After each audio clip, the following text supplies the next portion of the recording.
Welcome back to the Occult Archives.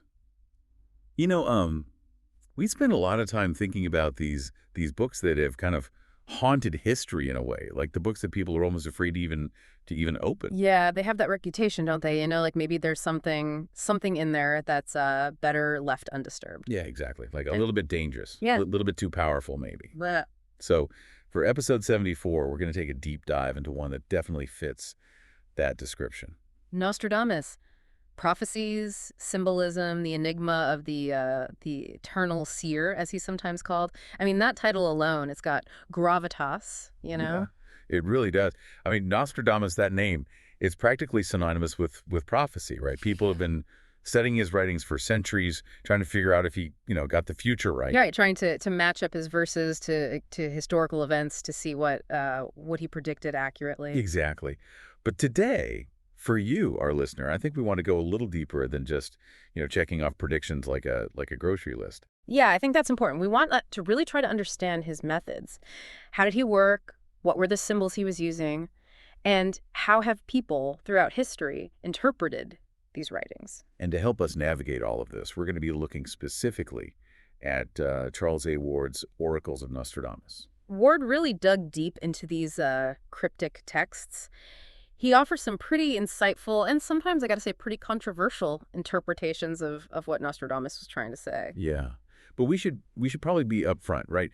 The amount of material that's out there about Nostradamus, the sheer number of ways people have interpreted his work, it's huge. We could spend, I mean, literally years trying to cover it all. Yeah, we'd be lost in a sea of quatrains. Exactly. So what we're going to do is focus on some of the most interesting and, well, frankly, some of the most perplexing aspects that Ward brings up. Hopefully we can give you a key, at least like a starting point, to unlock some of the mysteries. Yeah, that sounds good. So, okay, where do we even begin with someone like Nostradamus? I mean, who was this guy? Well, I mean, the image that most people have, the lone mystic staring into a crystal ball, it's it's more complicated than that. I mean, for one thing, there are these conflicting accounts of his family background. Oh, okay. Like what kind of conflicting Well, accounts? some historians, like Moreri, they claim his family was actually noble. Others, they point to a Jewish heritage that converted to Christianity, even claiming descent from, get this, the tribe of Issachar. Issachar. Okay. Now wait. That name, that sounds familiar. Yeah, it's in the Bible. In First Chronicles, they're described as men that had understanding of the times, and you see it again in Esther, talking about wise men who knew the time. Oh, right, right. So they're kind of linking his supposed prophetic abilities back to biblical precedent. Exactly. But as Ward points out, even among Orthodox biblical commentators, there are different interpretations of what those passages really meant. Yeah. Right. So it's kind of a convenient connection, maybe, but not necessarily a clear-cut one. Yeah, that's a good way to put it. But regardless of whether it was, a genuine family history or a later embellishment, it definitely adds to the mystique surrounding him. Oh, for sure. But beyond these family stories, what about his actual education? Well, that's important too. Apparently, he had this early interest in the celestial sciences. It was his great-grandfather who kind of sparked that fascination. Then he studied at Avignon before heading to the University of Montpellier for his medical training. Ah, Montpellier. Yeah. Now, Ward really emphasizes the history of that place, right? He does. He talks about how it was founded by Arabian physicians fleeing Spain, its reputation for medical excellence, and even its connections to the Huguenots later on. Yeah. It was this real hub of intellectual activity, but also a place where, the religious tensions of the time were playing out. Right, which must have had some influence on Nostradamus's worldview. And he did earn his doctorate there, right? He did. So not just, dabbling in medicine, he was serious about it. Yeah, absolutely. And then after his studies, he went on to establish his own practice and traveled quite extensively, especially during the plague. Oh, wow. The plague. Yeah. I mean, that must have been a pretty harrowing experience to see that level of suffering and death firsthand. Definitely. And I think, those experiences probably shaped his understanding of human vulnerability, the precariousness of life, themes that, might be reflected in his later writings, even if it's not always obvious. It's an interesting thought that the man known for predicting the far-off future was so deeply immersed in the harsh realities of his present. Absolutely. And speaking of his, supposed abilities, Ward also talks about Nostradamus' own claims about where his knowledge came from. He talked about inherited occult knowledge, a hereditary word of occult prediction that was enclosed within his stomach. Within his stomach. Yeah. That's a strange image. It is, isn't it? Almost like the prophecies were literally part of him in a very physical sense. But even though he made these claims, Ward also points out that Nostradamus seemed reluctant to actually call himself a prophet. Yeah, that's true. He preferred the term seer, Yeah. videns in Latin. He even says, prophet is said today. Formerly, he was called a seer.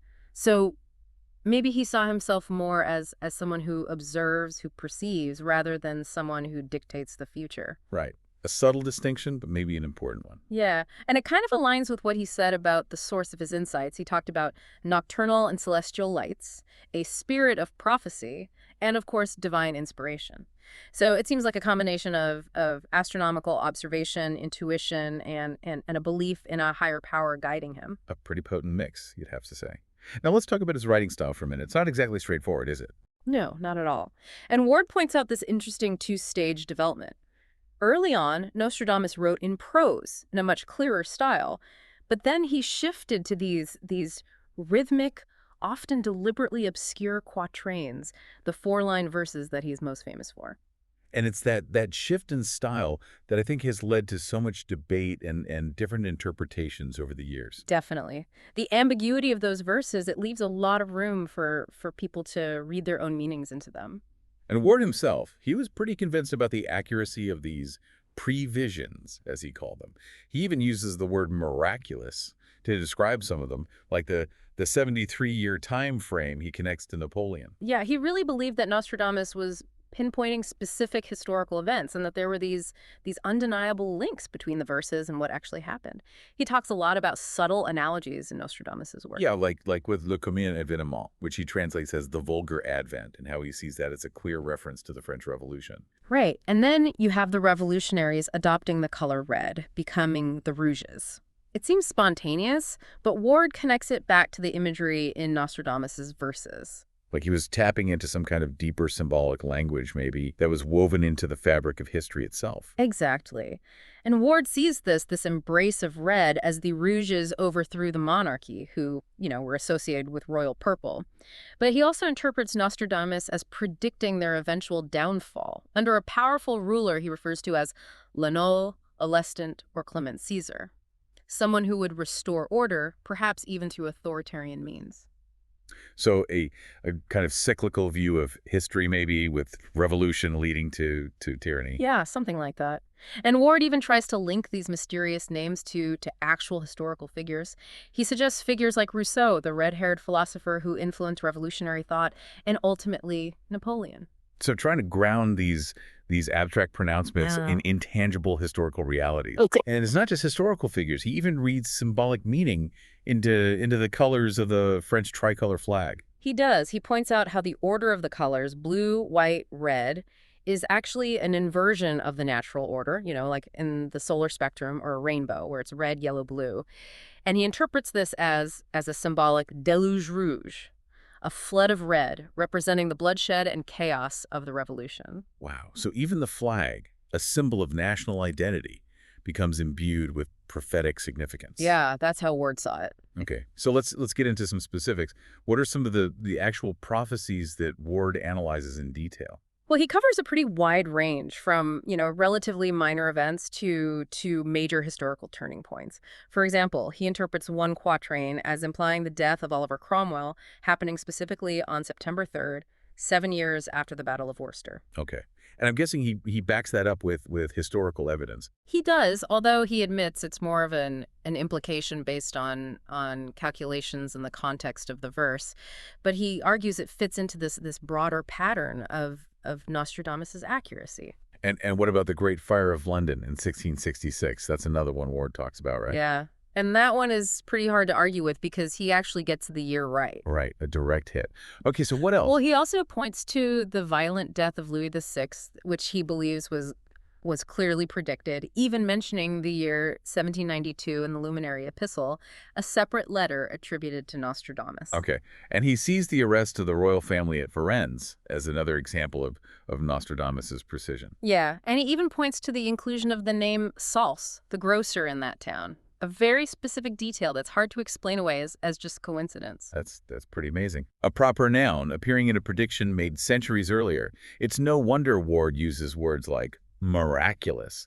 And he spends a lot of time on Napoleon, doesn't he? He does. Napoleon's rise from the west of Europe, his ability to sway people even when speaking in foreign languages, the idea that fate had chosen him, the fates knowing his name, Ward sees all of that hinted at in Nostradamus's verses. And he even compares Napoleon to the Gallic Hercules, calling him a jay taught by Talma.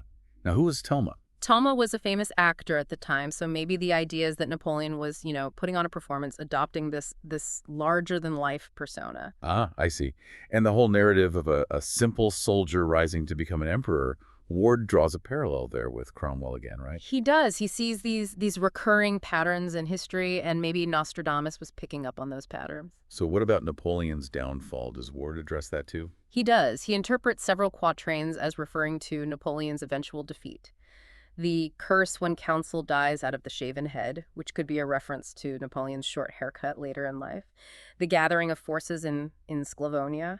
The burning of Moscow. The defeat of the eagle, representing Napoleon's empire at the Battle of Leipzig. So a whole series of events and images that he connects back to the verses. Exactly. And it's not just these huge political upheavals. Ward even finds reflections of smaller, more subtle changes in society's perceptions. Like the changing view of Montpellier's climate. Right. He talks about how Montpellier was once seen as this health resort, the Montpellier of London, because it was so popular with the English.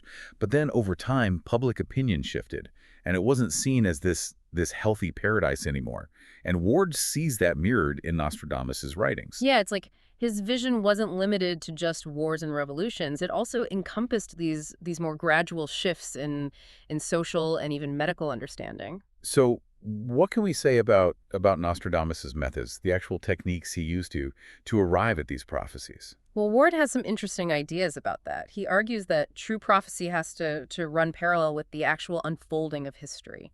He even quotes the saying, "Happy is the country that has no history," implying that, prophecy is often about turmoil and upheaval. And he also points out that Nostradamus's prophecies seem to focus mostly on negative events. The good stuff, it's kind of incidental. Yeah, like he had this darker view of the future, or at least that's what he chose to focus on. And Ward makes this comparison between Nostradamus and the prophets of the Old Testament. Right. He says that figures like Isaiah, Daniel, David, John, they often risked their lives, their reputations to deliver their prophecies. Nostradamus, he was operating in a different context. Yeah, he was. He was definitely more cautious. But at the same time, he still claimed to be using these occult methods. He talked about the subtle spirit of fire and contemplating the remotest stars, but always maintaining that his true insights came from God. So a blend of esoteric practices and deep religious faith. Exactly. Okay, so let's dive into some of the specific symbols and techniques that Ward identifies in Nostradamus's work. What stands out? Well, he puts a lot of emphasis on the brazen tripod of prophecy and the exiguous flame. These are images that Nostradamus himself used in his preface to his son. Okay. And what do those symbols represent, according to Ward?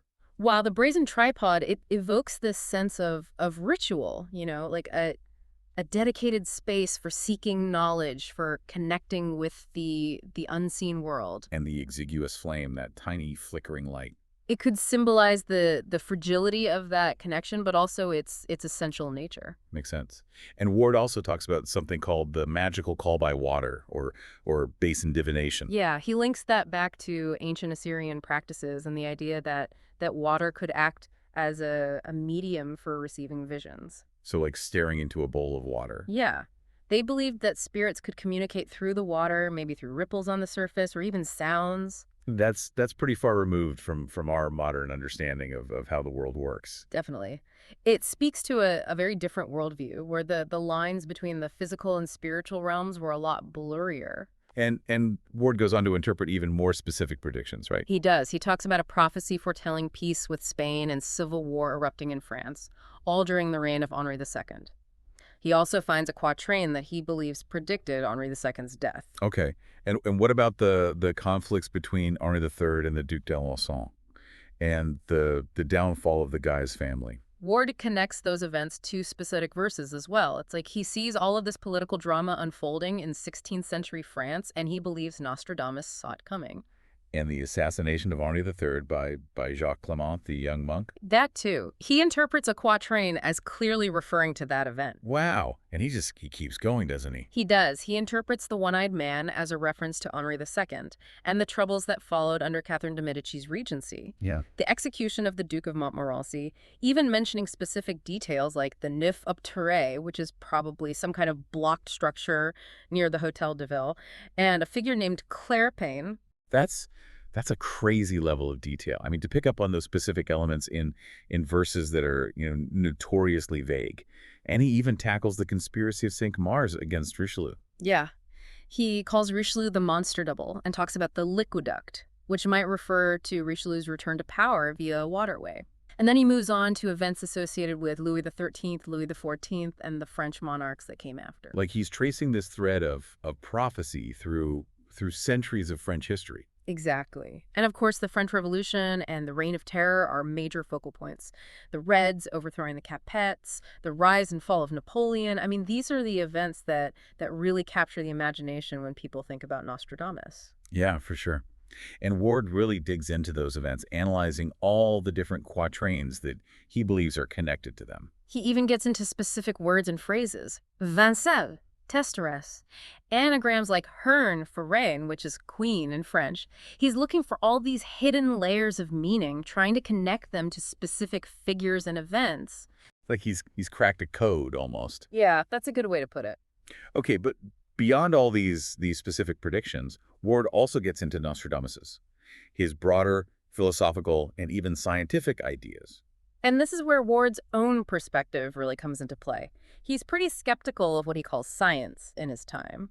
He thinks it lacks a true foundation because it doesn't acknowledge the divine. So like a critique of the emerging scientific worldview. Exactly. He says that without understanding the first cause, the ultimate origin of everything, any knowledge we gain is just relative.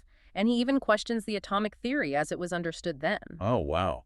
So he's really challenging some fundamental assumptions of his time. He is. He has problems with the idea of the atom being infinitely divisible, which he sees as contradicting the whole concept of an atom, which originally meant something indivisible. Right. And what does he propose instead? Well, he has this alternative view influenced by Neoplatonic thought, where atoms are these fiery individualities that are part of a cosmos that's created and dissolved by fire in these cyclical processes. He also talks about the spirit of life and the importance of harmony between intellect and spirit for true understanding. He even questions Descartes' famous cogito ergo sum, saying it doesn't go far enough. So it sounds like Ward brought a pretty well-developed philosophical system of his own to his reading of Nostradamus. He definitely did. Maybe he saw the prophecies not just as predictions of individual events, but as glimpses into this larger cosmic plan. That's an interesting way to look at it. Now, lastly, I think we should talk about the whole question of interpretation.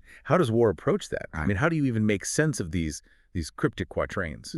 Well, Ward's pretty upfront about the challenges. He basically says that if someone is determined to disbelieve, no amount of evidence is going to convince them.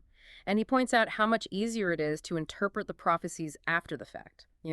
Like in hindsight, they can seem to fit events quite neatly, but beforehand, it's a different story. Right, like it's always easier to connect the dots when you already know where they're supposed to go. Exactly. And he really stresses the importance of historical knowledge, of really studying the context of Nostradamus' time if you want to understand his work.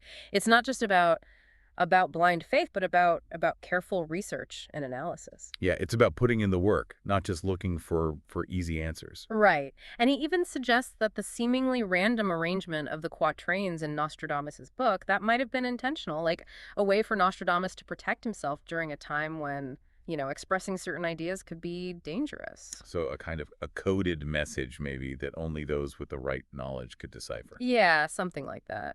Well, this has been a pretty intense journey. We've covered a lot of ground. Nostradamus' life, his supposed abilities, the nature of his prophecies, his methods, the symbolism, even Ward's own philosophical views. It's a lot to take in. It is, but hopefully it's given our listeners a better understanding of the complexities involved in approaching Nostradamus. He's more than just a fortune teller, that's for sure. Yeah, he's a figure who continues to fascinate and mystify even after all these centuries. Absolutely. So as we wrap up, I think we should leave our listeners with this final thought. Think about the relationship between human interpretation, the unfolding of historical events, and our enduring fascination with figures like Nostradamus. Is the real miracle in the prediction itself, or is it in our human tendency to find meaning, even in ambiguity, after the fact? Yeah, that's a good question. And what does it say about our desire to understand the future, to make sense of the unknown? I think that's something worth pondering. So if you're interested in learning more, definitely check out Ward's Oracles of Nostradamus. It's a fascinating and often challenging read. And remember, there are tons of different interpretations out there, so keep exploring, keep questioning, and keep those occult archives open. Thanks for joining us. Until next time.